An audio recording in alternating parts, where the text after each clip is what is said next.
Hi friends, my name is Karan Parvez Singh और आपका स्वागत है रैपिड लीक्स पर। जैसा कि हमने आपको पिछले वीडियोस में बताया था कि आने वाले समय में हम भारत के सुदृढ़ होते रोड नेटवर्क के बारे में विस्तृत चर्चा करते रहेंगे। हमारा प्रयास रहेगा कि सभी एक्सप्रेसवे जो भारतमाला प्रोजेक्ट के अंतर्गत डिसाइड किए गए हैं सरकार द्वारा, उनके बारे में हम विस्तृत तौर पर आपको जानकारी मुहैया करवा सकें। अगर आपने हमारे वीडियोस पहले नहीं देखे हैं तो मैं आप लोगों से गुजारिश करूंगा कि आप उन वीडियोस को देखिए, जैसे कि दिल्ली मुंबई एक्सप्रेसवे जो भारत का सबसे लंबा एक्सप्रेसवे बनने वाला है, उसके बारे में आप जानकारी प्राप्त कर सकते हैं। कुछ लिंक्स भी हम वीडियोस में दिखाएंगे, आप वहां से क्लिक करके भी उन वीडियोस पर जा सकते हैं। परंतु आज जिस एक्सप्रेसवे की हम बात कर रहे हैं वो है ट्रांस हरियाणा एक्सप्रेसवे। जैसा कि नाम अपने आप में बताता है कि ये एक्सप्रेसवे जो है वो हरियाणा राज्य में ही होगा। इसकी कुल लंबाई जो है वो लगभग 227 किलोमीटर है। ये 4 लेन कंट्रोल्ड एक्सेस कंट्रोल्ड एक्सप्रेसवे होगा। वहीं पर इस पर जो टोटल लागत आ रही है वो लगभग 5,000 करोड़ रुपए आ रही है।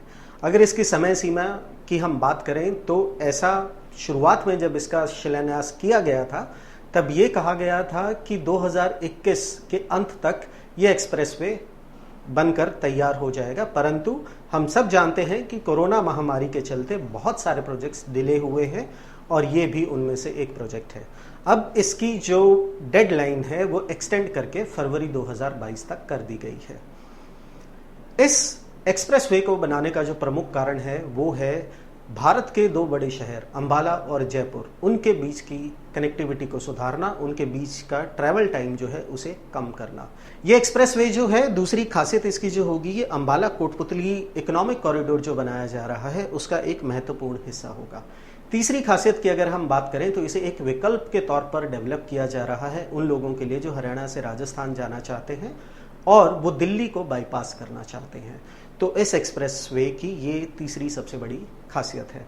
अगर हम बात करते हैं कि कौन कौन से जिलों से ये गुजरेगा, कितनी दूरी ये तय करेगा, तो हम ये पाएंगे कि 227 किलोमीटर का जो स्ट्रेच है इस एक्सप्रेसवे का पूरा, वो लगभग हरियाणा राज्य के 8 जिलों से गुजरेगा। तो आइए देखते हैं कौन से वो 8 जिले हैं, कौन से कंस्ट्रक्टर या कौन सी ऐसी कंपनीज हैं जिन्हें ये एक्सप्रेसवे को डेवलप करने का ठेका या कार्य दिया गया है। National highway authority of India द्वारा इस पूरे एक्सप्रेसवे को 8 पैकेजेस में डिवाइड किया गया है। इसकी डिटेल प्रोजेक्ट रिपोर्ट जो है वो तैयार की थी एसए इंफ्रास्ट्रक्चर कंसल्टेंट्स ने। वहीं पर जैसा कि हम सब जानते हैं कि जितने भी एक्सप्रेसवेज लगभग बनाए जा रहे हैं भारत में, वो एक मॉडल पर काम कर रहे हैं, वो है इंजीनियरिंग प्रोक्योरमेंट एंड कंस्ट्रक्शन, जिसे आमतौर पर ईपीसी भी के नाम से भी जाना जाता है। इस एक्सप्रेसवे की एक और बड़ी खासियत है वो ये है कि ये बहुत जगह पर इंटरचेंज पॉइंट्स भी बनाएगा। जो ऑलरेडी एग्जिस्टिंग नेशनल हाईवेज हैं जैसे NH9 है या दिल्ली मुंबई एक्सप्रेस वे, या माफ़ कीजिएगा, दिल्ली मुंबई एक्सप्रेस वे से डायरेक्टली कनेक्ट नहीं करेगा बट एक और इंटरचेंज के थ्रू ये उनसे कनेक्ट करेगा। डायरेक्टली कनेक्ट ये जो करेगा वो करेगा दिल्ली जम्मू कटरा एक्सप्रेस वे से। इन सब के बारे में और विस्तृत तौर पर अगर हम आपको जानकारी दें तो इसकी शुरुआत होती है 8 पैकेजेस के बारे में बात करते हैं और ये बात करते हैं कि कौन सा स्ट्रेच कितनी दूरी तय करेगा। सबसे पहले शुरुआत करते हैं कुरुक्षेत्र जिले से। इस्माइलाबाद कुरुक्षेत्र से ढांड कैथल के बीच की जो दूरी होगी वो लगभग 23 किलोमीटर होगी और जो कॉन्ट्रैक्टर जिन्हें ये स्ट्रेच या ये पैकेज अवार्ड किया गया है कंस्ट्रक्ट करने के लिए वो है जियांगजी एंड सैगल शिव बिल्ड। ये 3 ज्वाइंट वेंचर में काम करेंगे और इस 23 किलोमीटर लंबे स्ट्रेच को डेवलप करेंगे। दूसरे पैकेज की अगर हम बात करते हैं तो वो है ढांड कैथल से रजौंद कैथल, दूरी 33 किलोमीटर और गवर कंस्ट्रक्शन इसको कवर कर रही है। तीसरे पैकेज की अगर हम बात करते हैं तो वो है रजौंद कैथल से खेड़ी जींद, दूरी 24 किलोमीटर, गल्फर इंजीनियरिंग एंड कॉन्ट्रैक्टिंग इसको पूरा कर रही है। चौथे पैकेज की अगर हम बात करते हैं तो इसकी शुरुआत होती है खेड़ी जींद से और इसका अंत होता है जुलाना जींद में। टोटल दूरी जो ये तय कर रहा है वो है 28 किलोमीटर और जियांगजी और शिव बिल्ड ज्वाइंट वेंचर में इसको कंप्लीट कर रहे हैं। वहीं पर 5वें पैकेज की अगर हम बात करते हैं तो उसकी शुरुआत होती है जुलाना जींद से खरकड़ा रोहतक, 23 किलोमीटर के करीब इसकी दूरी है और गवर कंस्ट्रक्शन इसको कंप्लीट कर रही है। छठे पैकेज की अगर हम बात करते हैं तो खरकड़ा रोहतक से चरखी दादरी 34 किलोमीटर की ये दूरी, गवर कंस्ट्रक्शन इसको पूरा कर रहा है। सातवें पैकेज की अगर हम बात करते हैं तो वो है चरखी दादरी से कनीना, जो महेंद्रगढ़ में आते हैं। 35 किलोमीटर इसकी दूरी होगी। गवर और शिवालय ज्वाइंट वेंचर में इसको कंप्लीट कर रहे हैं।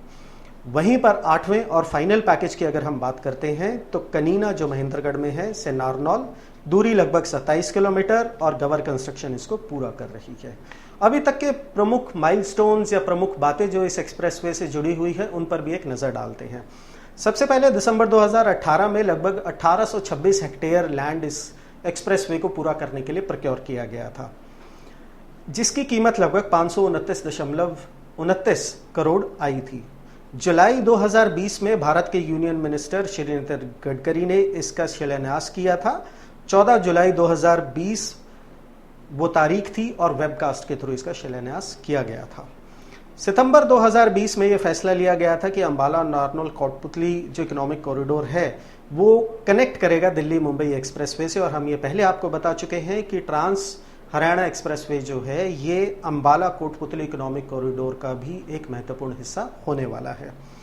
मार्च 2021 में एक दुखद घटना हुई थी। एक अंडर कंस्ट्रक्शन फ्लाईओवर जो कि पैकेज 2 में आता था, दुल्याणी जो पुंडरी कैथल के नज़दीक पड़ता है, वहां पर वो कोलैप्स कर गया था। जुलाई 2021 में सरकार द्वारा NHAI द्वारा ये अपडेट दिया गया था कि कोरोना महामारी के चलते इसमें डिले आया है और अब इसकी डेडलाइन बढ़ाकर फरवरी 2022 तक कर दी गई है।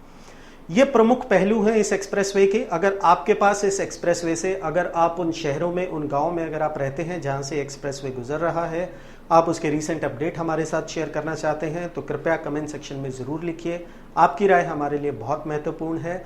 आपके द्वारा दी गई जानकारी हमारे उन सभी दर्शकों के लिए बहुत ज़रूरी है जो निरंतर ये प्रयास अपनी तरफ से प्रयासरत रहते हैं कि भारत की जो एक स्पेंडिंग है, क्योंकि हम सब जानते हैं कि भारत सरकार द्वारा भी डिक्लेयर किया जा चुका है कि रोड नेटवर्क को डेवलप करने के लिए, इतने हैवी इंफ्रास्ट्रक्चर को बनाने के लिए वो बहुत ज़्यादा अधिक पैसा लगा रही है। और उसके 2 ही कारण हैं, क्योंकि जितना सुदृढ़ रोड नेटवर्क होगा उतनी ही सुदृढ़ भारत की इकोनॉमी होगी। आपकी क्या राय है भारत माला प्रोजेक्ट के बारे में? आपकी क्या राय है कोई और एक्सप्रेसवे जो बन रहा है, खासकर ट्रांस हरियाणा एक्सप्रेसवे के बारे में? आप हमें ज़रूर बताइएगा। कोई और एक्सप्रेसवे जो है आपके आसपास से गुजर रहा है उस पर आप हमें वीडियो करने के लिए भी जानकारी साझा कर सकते हैं। आप अगर हमें YouTube पर देख रहे हैं तो सब्सक्राइब कीजिए, Facebook पर देख रहे हैं तो फॉलो कीजिए। धन्यवाद। जय हिंद।